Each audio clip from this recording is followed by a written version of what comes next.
আসসালামু আলাইকুম গাইস, আজকে আমি চলে আসছি আপনাদের সাথে একটা নতুন জিনিস নিয়ে। সেটা হচ্ছে বাংলাদেশের জাতীয় ফল কাঁঠাল। আপনারা দেখে হয়তো বুঝে গেছেন, কিন্তু কাঁঠালটা ছোট হলেও কিন্তু অনেক কিউট, পকি কাঁঠাল। ঠিক আছে, এখন আমি কাঁঠালটা ভাঙবো। এটা হচ্ছে আমাদের গাছের কাঁঠাল, দেখি ভেঙে কিরকম হয় আর কি। বাংলাদেশের জাতীয় ফল। বিসমিল্লাহ।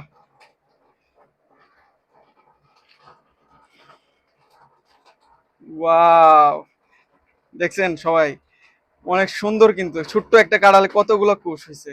ঠিক আছে, বিসমিল্লাহ। দেখছেন কত সুন্দর। হম, অসাধারণ খেতে এটা।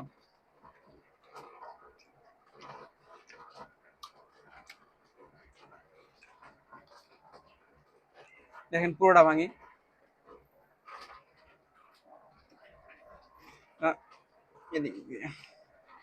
ও মাই গড, দেখছেন কতগুলা কুশ হয়েছে একটা ছোট একটা কাঁঠাল থেকে? বিশ্বাস করা যায়?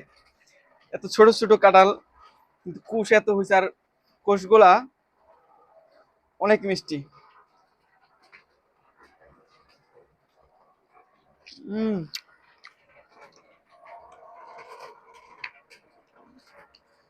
এই বছরের সবথেকে সেরা কাঁঠাল ছিল এটা। আমার কাছে ছোট কাঁঠাল ভালো লাগে। এই বাড়ি থেকে বাবা পাঠাইছে এটি, আমার জন্য 3-4টা পাঠাইছে। ঠিক আছে, দেখছেন তো সবাই কাঁঠাল? এই যে দেখেন, দেখছেন সব দিকে কোষ। ঠিক আছে, সবাই ভালো থাকবেন। দেখলেন তো জাতীয় ফল কাঁঠাল।